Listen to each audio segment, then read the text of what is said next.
5 minute की देरी, ग्राहक बना हैवान। ब्लिंकिट राइडर को पीटा, मोबाइल छीना, फ्लैट में किया बंद। नमस्कार, आप देख रहे हैं Bharat vision live. Bharat vision live के लिए ब्यूरो रिपोर्ट। उत्तर प्रदेश के मेरठ से डिलीवरी राइडर के साथ मारपीट का हैरान करने वाला मामला सामने आया है। आरोप है कि ऑर्डर पहुंचाने में कुछ मिनट की देरी होने पर ग्राहक ने पहले फोन पर राइडर को धमकाया और फिर सामान लेकर पहुंचने पर उसके साथ मारपीट कर दी। इतना ही नहीं, आरोप है कि राइडर को फ्लैट के अंदर ले जाकर भी पीटा गया और उसका मोबाइल छीन लिया गया। पीड़ित राइडर ने बताया कि वो पढ़ाई के साथ पार्ट टाइम ब्लिंकिट डिलीवरी का काम करता है। रात में ऑर्डर का सामान ढूंढने में समय लग गया, जिसके चलते डिलीवरी में देरी हुई। राइडर का आरोप है कि ग्राहक ने डिलीवरी पहुंचने से पहले ही फोन करके धमकाना शुरू कर दिया था। जब वो मेरठ के गंगा हाइट्स अपार्टमेंट में ऑर्डर लेकर पहुंचा तो विवाद बढ़ गया। वायरल सीसीटीवी फुटेज में राइडर के साथ हाथापाई होती दिखाई दे रही है। आरोप है कि इसके बाद उसे फ्लैट के अंदर ले जाया गया, जहां उसके साथ फिर मारपीट की गई। पीड़ित का आरोप है कि उसका मोबाइल छीन लिया गया और उसे धमकाया गया। उसने ये भी दावा किया कि ग्राहक की पत्नी ने उस पर छेड़छाड़ का मुकदमा दर्ज कराने की धमकी दी। वीडियो सामने आने के बाद मामला तेजी से वायरल हुआ। भावनपुर थाना पुलिस ने शिकायत के आधार पर आरोपी दंपति के खिलाफ एफआईआर दर्ज की है और उनकी तलाश की जा रही है। रिपोर्टों के मुताबिक आरोपी फ्लैट पर ताला लगाकर फरार बताए जा रहे हैं। इस घटना ने डिलीवरी राइडर्स की सुरक्षा पर भी सवाल खड़े कर दिए हैं। जो राइडर्स दिन रात लोगों के घरों तक सामान पहुंचाते हैं, उनके साथ इस तरह की घटनाएं गंभीर चिंता का विषय हैं। फिलहाल पुलिस मामले की जांच कर रही है और सीसीटीवी फुटेज के आधार पर आगे की कार्रवाई की जा रही है।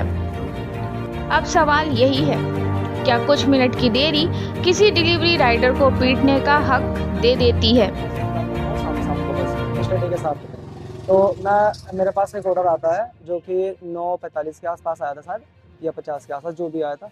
तो इनका ऑर्डर 5 मिनट डिले हुआ था, क्योंकि यहाँ पे आइटम ढूंढ रहे थे, इस वजह से डिले हुआ था। तो यहाँ इनका कॉल आता है कि 15 मिनट से मेरा ऑर्डर आया नहीं। तो मैंने कहा आप अपने फ़ोन में चेक करिए, आपको फ़ोन में अभी रेडी ही नहीं शो कर रहा है, तो मैं कैसे लेकर जाऊँगा। तो उन्होंने बोला कि तुझे तमीज़ से बात करनी नहीं आती है। उसके बाद में बोला तू मेरे घर पे आ जा। तो ऑर्डर तो लेके मुझे जाना ही पड़ता, जब मेरे पास ऑर्डर था। तो मैं इनके घर पे ऑर्डर देने गया था। जब मैं ऑर्डर देने गया हूँ, उसके बाद में इन्होंने ऑर्डर लेते ही हाथ में पकड़ा है। उसके बाद मेरे को बस कुछ नहीं पूछा, बस ये बोल रहे हैं कि तो तुझे बात करने की तमीज़ नहीं, किसी बड़े से कैसे बात करते हैं। उसके बाद मारने लगे थे। उसके बाद मैं मारते मारते मुझे खींच के इनकी बीवी ने इशारा करा कि तुम अंदर लो। अंदर लाने के बाद इनकी बीवी बोल रही है कि मतलब बीवी से बोल रहा कि अभी पुलिस वालों को बुलाते हैं, हम इस पर केस लगाएंगे कि हाँ तुझे छेड़ रहा था, ये ऐसे कर रहा था, हमारे बच्चों को परेशान कर रहा है, तो ऐसे घर में आके किसी की बदतमीजी दिखा रहा है, ऐसे कर रहे थे मुझे। उन्होंने मारा भी है जी, अंदर जी मुझे मारा भी है। और इन्होंने मतलब धमका रहे थे मुझे, कह रहे गोली मार दूंगा और तुझे आसपास दिखने नहीं है और भाग जाए यहाँ से, किसी से मतलब वहाँ पे बताना नहीं है कि तेरे साथ हमने क्या करा। पैसे इन्होंने छीनने की कोशिश करी थी, बट कुछ खास पैसे नहीं थे, तो वो मेरे लोअर में थे। कुछ पैसे छीनने की कोशिश करी थी इन्होंने, मेरा फ़ोन छीन लिया था इन्होंने।